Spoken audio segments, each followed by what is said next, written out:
இன்னைக்கு கடாய் சிக்கன் பிரியாணி தான் ஸ்பெஷல். உங்களுக்காக chicken 65, raita and egg. So simple. Start பண்ணலாமா? ஆனியன், 2 பச்சை மிளகா, தக்காளி, இது வந்து மிளகாத்தூள், தனியாத்தூள், வெறும் மிளகாத்தூள், இது வந்து சில்லி சாஸ், சோயா சாஸு, அப்புறம் லெமன் ஜூஸு, டொமேட்டோ சாஸு, இது தாளிக்கிறதுக்கு பட்டை, கிராம்பு, லவங்கம் எல்லாம் ஜாதிபத்திரி அதெல்லாம் போட்டுருக்கு. இது வந்து பிரியாணி மசாலா, அண்ட் தென் வந்து கரம் மசாலா, இஞ்சி பூண்டு பேஸ்ட்டு, புதினா, இவ்வளோ தான். ஸோ 2 விதமாக டிவைட் பண்ணி வச்சுருக்கேன். ஒன்று வந்து 65 போடுறதுக்கு, இன்னொன்று வந்து பிரியாணிக்கு. 65க்கு வந்து கார்ன்ஃப்ளவர் மாவு, கொஞ்சமாக மைதா மாவு, இஞ்சி பூண்டு பேஸ்ட்டு, கரம் மசாலா, வெறும் மிளகாத்தூள், அப்புறம் வந்து 65 மசாலான்னு ஒன்று வைக்கிது, அது அதில் வந்து மஞ்சத்தூள், உப்பு எல்லாம் கலந்து இப்போது பெசரி வச்சுட போகிறோம். பார்க்கலாம் வாங்க. இப்போ இதில் வந்து இதை அப்படியே போட்டு இதில் கொஞ்சம் ஒரு 3 ஸ்பூன் தயிரும் 1/2 லெமன் போட்டு பெரட்டி வச்சுக்கோங்க. ஸோ இதை பெரட்டி கொஞ்சமாக புதினா எடுத்து இதில் போட்டு இது பெரட்டி இப்படி வச்சிடலாம். ஒரு 10 நிமிஷம் ஊறினா போடுறது. ஸோ அடுத்தது இதில் பார்த்திங்கன்னா எல்லாத்தையுமே போட்டு நம்ம பெரட்டிட போகிறோம். ஸோ இந்த பிரியாணி தூள் அதெல்லாம் இருக்குல்ல, அதெல்லாம் எல்லாமே இதில் போட்டுக்க போகிறோம்.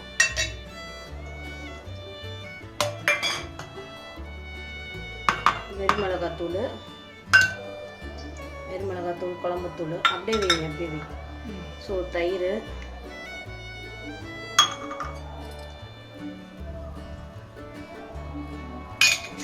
புதினா, தென் வந்து தக்காளி, ஸோ இஞ்சி பூண்டு எல்லாத்தையும் போட்டுக்கலாம்.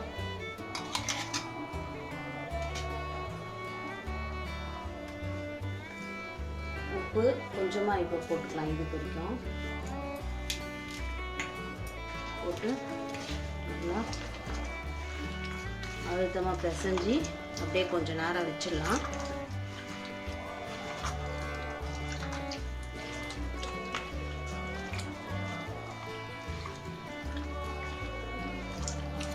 இதை தனியாக அப்படியே வச்சிடலாம். ஃபஸ்ட்டு 65 போட்டுட்டு அதுக்கப்புறமா வந்து பிரியாணி தாளிச்சோம்.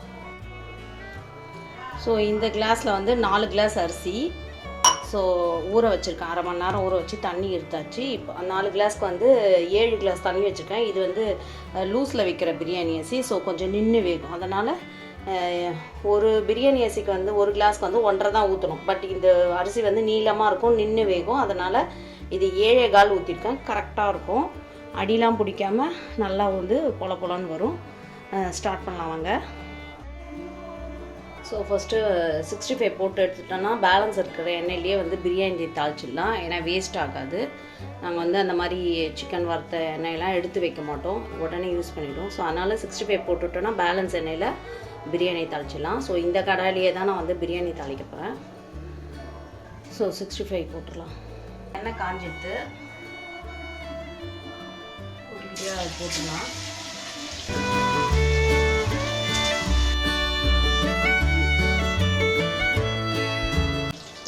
அப்படியே விட்டுருலாம். ஸோ டச் பண்ணக்கூடாது, இல்லாட்டி அது இதுவாகிடும்.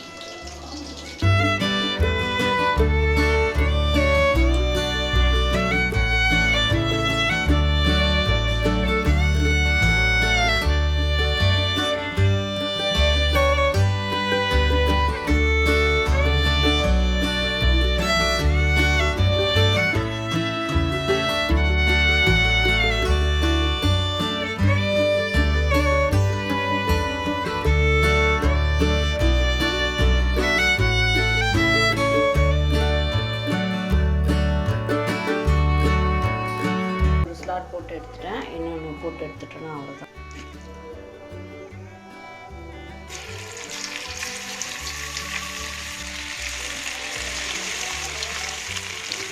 கொஞ்ச நேரம் டிஸ்டர்ப் பண்ணக்கூடாது, அதுக்கப்புறம் தான் கடாபி.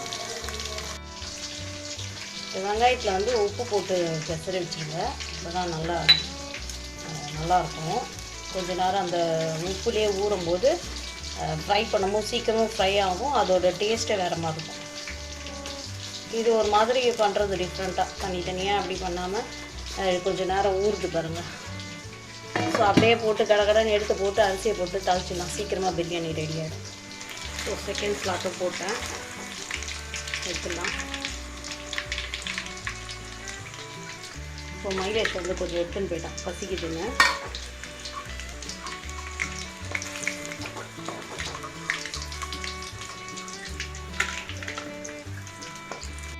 ஸோ இது போட்டு முடிச்சாச்சு. இப்போ வந்து இந்த கடாயில் அப்படியே பிரியாணி தாளிச்சிடலாம். ஆக்சுவலாக சோம்புலாம் நிறைய போட மாட்டாங்க, பட் எனக்கு சோம்பு போட்டு பழக்கம், நான் கொஞ்சமாக போட்டுக்கிறேன்.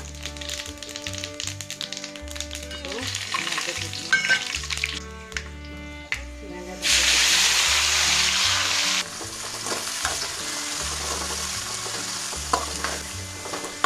நல்லா கோல்டன் ப்ரௌன் வரணும். வெங்காயம் மட்டும் நல்லா சிவந்தால் தான் பிரியாணி நல்லா டேஸ்ட்டு கொடுக்கும். மற்றபடி தக்காளி வந்து ஒரு ரொம்ப வதங்கணும் கிடையாது, ஒரு இதுவாக இருந்தாலே அது வந்து ஜூஸியாக நல்லா ஃப்ளேவர் நல்லாயிருக்கும்.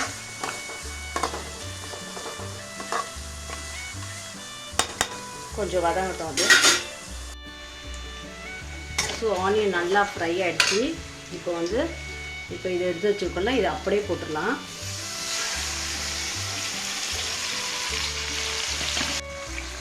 இதை அப்படியே கலரிக்கலாம். கலட்டி பெரட்டி விடுங்க. ஸ்லிம்லேயே இருந்து இப்படி பெரட்டி எண்ணெய் பிரிஞ்சு வரும். அதுக்கப்புறமா தண்ணி ஊற்றி அரிசி போட்டு இது பண்ணிக்கலாம். எல்லாம் இதில் உப்பு இருக்குது. அதுக்கப்புறம் வேணால் கொஞ்சம் பார்த்து உப்பு போட்டுக்கலாம்.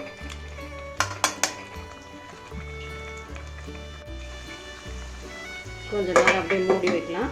ஸ்லிம்மில் வச்சிடலாம். ஸ்லிம்மில் வச்சுட்டு அப்பப்போ கொஞ்சம் கலரி விட்டு எண்ணெய் பிரிக்கிட்டோம். ஸோ ஓப்பன் பண்ணி பார்க்கலாம். லைட்டாக எண்ணெய் பிரிஞ்சு வருது. இன்னும் கொஞ்சம் நேரம். அதுக்கப்புறமா நம்ம வந்து தண்ணி ஊற்றலாம். அளந்தெல்லாம் வச்சுட்டேன்.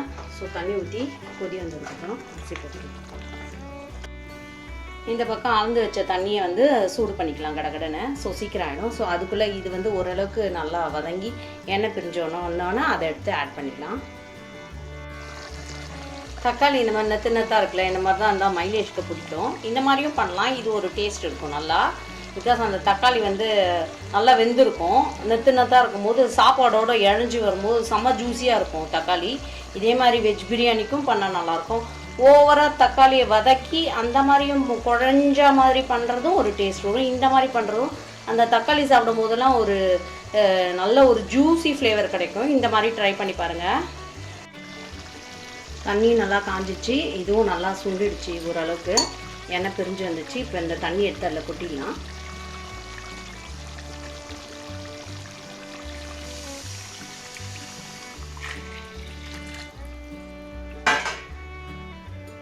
ஸோ லைட்டாக இப்போ ஒரு கொதி வந்ததுக்கப்புறமா அரிசி போட்டுக்கலாம். ஸோ அதுக்கு தனித்தனியாக முதல்ல உப்பு போட்டோம், வெங்காயத்துக்கு தனியாக உப்பு போட்டோம், அப்புறம் அந்த கறி மசாலாவுக்கு கொஞ்சம் தனியாக உப்பு போட்டோம். இப்போ தண்ணிலாம் ஊற்றினதுக்கப்புறம் அரிசி போட்டதுக்கப்புறம் பார்த்திங்கன்னா கொஞ்சம் வந்து உப்பு ஒரு கல் தூக்கலாக தான் எப்போவுமே போடணும். அப்போ தான் வந்து வெந்து வரும்போது கரெக்டாக இருக்கும். ஸோ இந்த உப்பு கரெக்டாக இருக்கும். இப்போ நீங்கள் வந்து இதில் வந்து உப்பு இருக்கான்னு பார்த்து கூட பண்ணலாம், பட் நான் எதுவும் பார்க்க மாட்டேன். ஸோ இதுவே எனக்கு ஓரளவுக்கு கணக்கு தெரியும். நார்மலாக உப்பு போட்டிருக்கேன். அவ்வளோதான். அரிசி போடணும். அரிசி போட்டுட்டு உப்பு பாருங்கள். அப்போ ஒரு கல் தூக்கலாக இருந்ததுன்னா பிரியாணிக்கு உப்பு கரெக்டாக இருக்கும். ஸோ நான் இப்போயே போட்டுட்டேன். ஸோ நல்லா கொதி வந்துடுச்சு. இப்போ அரிசியை போட்டுடலாம். நல்லா கலரிடுங்க.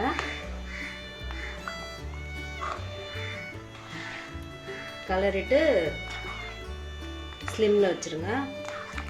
அப்போ தான் அடி பிடிக்காது. அப்பப்போ திறந்து நடுவில் மட்டும் கலருங்க நல்லா. ஏன்னா நடுவில் தான் தீ அதிகமாக இருக்கனால அடி பிடிக்கும். அவ்வளோதான். இதை போட்டு நம்ம மூடி வச்சிடலாம். இப்போது மூடி வச்சிடலாம். சாரி, ட்ரைபேட் ஸ்டாண்ட் பார்த்திங்கன்னா மைசூரில் வச்சுருக்கேன், இங்கே இல்லை. கேமரா பிடிக்கிறதுக்கு மைலேஜும் இப்போ தான் காலேஜ்லேருந்து வந்தேன், வெயிலில் வந்தேன்னா டயர்டாக இருக்கான். ஸோ அதனால் நானே ஹேண்டில் பண்ணுறேன். ப்ளீஸ் அட்ஜஸ்ட் பண்ணிக்கோங்க. ஸோ இப்போ வந்து இதை ஸ்லிம்மில் வச்சிடலாம்.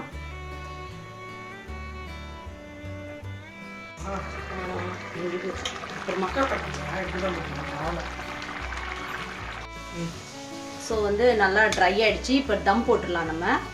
ஸோ நெய் போடலாம். நெய் இப்போ என்கிட்ட இல்லை, அதனால் தேங்காய் எண்ணெய் போட்டுக்கிறேன். இதுவும் நல்லா டேஸ்ட் கொடுக்கும். ஸோ இப்போது தம் போட்டுடலாம்.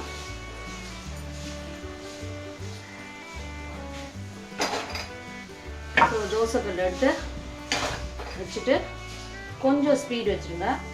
அப்புறம் இதை எடுத்து வச்சுட்டு ஸோ இது கொஞ்சம் லிக்விடாக இருப்பாங்க, இதெல்லாம் வந்து இதுவாகிடும். ஸோ ஒரு கலருங்க, அவ்வளோதான்.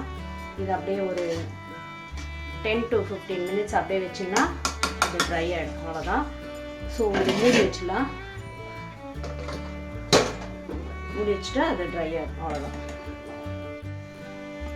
ஸோ எடுத்துடலாம். ஸோ நல்லா ட்ரை ஆகிடுச்சு. ஸோ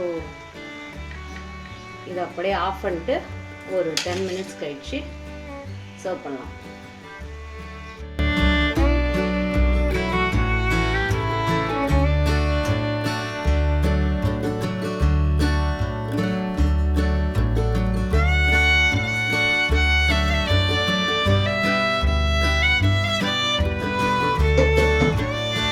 ஸோ சர்வ் பண்ணிடலாம்.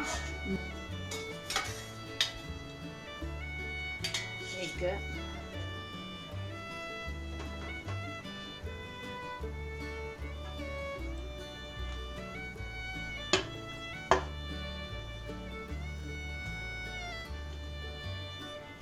மைலேஷ், உனக்கு இந்த தக்காளி இப்படி இருந்தால் தானே பிடிக்கும்? ஆமாம், மைலேஷ்காகவே இந்த மாதிரி, மைலேஷ்க்கு அப்படி இருந்தால் தான் பிடிக்கும். பா கம கமங்கன்னு சூடு பறக்கும் biryani ready. And then raita,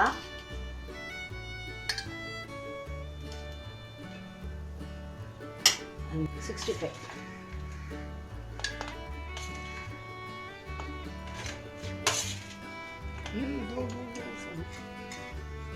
So ready.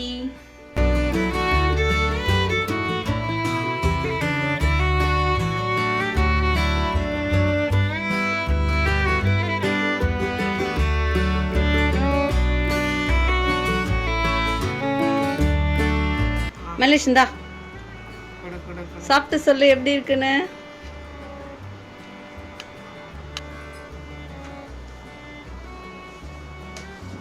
Biryani தனியாக சாப்பிட்டு சொல்லு.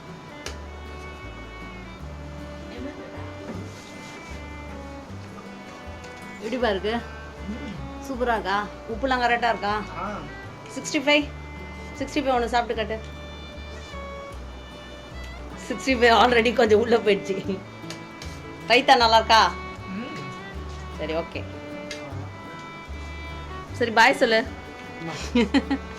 இந்த கடாய் சிக்கன் பிரியாணி ரெசிபி உங்களுக்கு ஈஸியாக புரிஞ்சிருக்கும்னு நினைக்கிறேன். நீங்களும் ட்ரை பண்ணிட்டு எனக்கு கமெண்ட் பண்ணுங்கள். ஓகே, தொடர்ந்து நம்ம சேனலை வந்து ஃபாலோ பண்ணிக்கோங்க. அப்படி இந்த வீடியோக்கு ஒரு குட்டி லைக் கொடுத்துங்க. Thank you. This is Bhavani from MGB life style and kitchen.